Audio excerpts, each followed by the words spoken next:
Hello dear, this is Mr. Indresh Kumar Kapupra. I welcome you cordially at Hindi Video 24. I am teaching you chapter 1st of Geography class 10th Resources and Development and the topic of today is Resource Planning in India. हमारे India में कई प्रकार के resources पाए जाते हैं, लेकिन उनको यूज में कैसे लेना है, इससे पहले किस टाइप के, किस क्वालिटी के, कितनी क्वांटिटी में वो पाए जाते हैं, ये सारी प्लानिंग एक डिपार्टमेंट करता है। लेकिन इन सब को लेके इंडिया में क्या रिसोर्स प्लानिंग क्या है, उस पर हम क्या डिस्कशन करते हैं। हमारा सबसे फर्स्ट टॉपिक आता है government always first identify which resources are found in India and after surveying about it कि कौन कौन सी रिसोर्सेज हैं, किस क्वालिटी के हैं। जब सर्वे के द्वारा इन सब का पता लगा लिया जाता है, उनका आइडेंटिफाई कर लिया जाता है, तब एक इन्वेंट्री यानी लिस्ट प्रिपेयर की जाती है कि इतने रिसोर्सेज हमारे इंडिया में हैं, ये इतनी क्वांटिटी में है और इतनी इस क्वालिटी के हैं। ये पूरी प्लानिंग जब मैप वगैरह करके प्रिपेयर तैयार हो जाता है तो फर्स्ट टास्क कंप्लीट हो गया कि हमारे इंडिया में कौन कौन से रिसोर्सेज हैं। सेकेंड आता है कि if we want that these resources contribute in the development of India, then it is compulsory we extract them.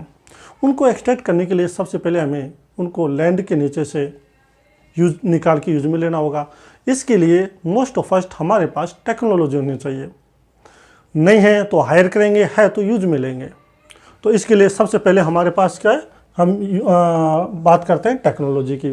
Technology से उसको एक्सट्रैक्ट करने के बाद में नहीं, साथ जब हम उसको एक्सट्रैक्ट करेंगे तो हमारे पास एक स्किल्ड लेबरर्स भी होना चाहिए जो उनको एक्सट्रैक्ट कर सकें, निकाल सकें। तो सेकंड हो जाता है यहाँ पे स्किल की रिक्वायरमेंट। फिर आता है कि ये जो हमने एक्सट्रैक्ट किए हैं रिसोर्सेज, इनका हम पूरे नेशनल लेवल पे इनको इस प्लान को लागू करें और जिससे हमारे देश का डेवलपमेंट हो सके। इम्प्लीमेंटेशन का मतलब होता है कि अभी तक जो हमने प्लान बनाया है उसको लागू करना, to enforce it, to implement so that these resources can contribute in the development of our India. Point third आता है कि ये जो प्लान बनाया जाता है नेशनल लेवल पे इक्वल प्लान होता है, डिफरेंट नहीं होता है। So that due to the equal plan और the matching plan we can extract resources and can use them. तो ये तो हो गया हमारा पूरा रिसोर्स प्लानिंग का। We know that there are a large number of resources in India. Olden time में यूरोपियन पावर से हमारे इंडिया में क्यों आई थी, क्योंकि यहाँ बहुत सारे मिनरल्स पाए जाते हैं और इसी कारण वो यहाँ इंडिया में आई। जब तक उन्होंने इंडिया में रहे तब तक उन्होंने यहाँ पर बहुत ज़्यादा एक्सप्लॉयटेशन किया था यूरोपियन पावर्स ने। हमारे इंडिया का कोई बेनिफिट नहीं हुआ, हमारे रिसोर्सेज वो ले गए, अपने मार्केट को उन्होंने पावरफुल बनाया।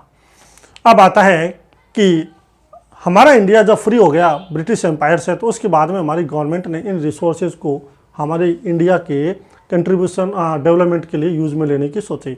लेकिन हमारी गवर्नमेंट ने देखा कि ह्यूमन बीइंग बहुत ग्रेडी होता है, वह इनका अननेसेसरी एक्सप्लॉइट करता जा रहा है। और ऐसा ही रहा तो एक दिन ये सारे रिसोर्सेज एंड हो जाएंगे, because everything is limited, not unlimited, minerals भी लिमिटेड है। सो गवर्नमेंट ने इसके लिए किस पे ध्यान दिया, government paid attention on conservation of resources. Government ने इसके लिए प्लान बनाया, बहुत सारी स्कीम्स बताई, and the government also spread the awareness among the public so that they use these resources according to necessity, do not exploit.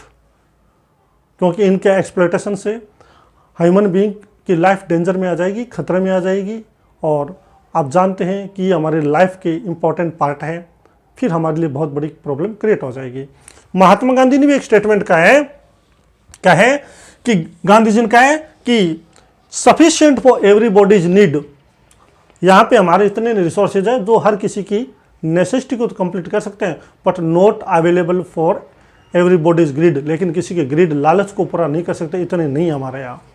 So summarizingly I can say that government spread awareness so that resources can be used according to necessity, and government has also ordered to the police authority or other authorities to prevent such people who are involved or engaged in smuggling or in using these unnecessary. So, all my dear, this was the whole concept related to resource planning.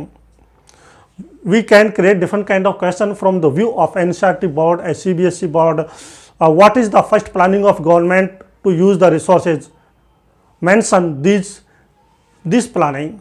जब आपके सामने question आ जाए कि which is the planning to use these resources for the to the government, तो आपको ये first, second, third you are to mention these three plan.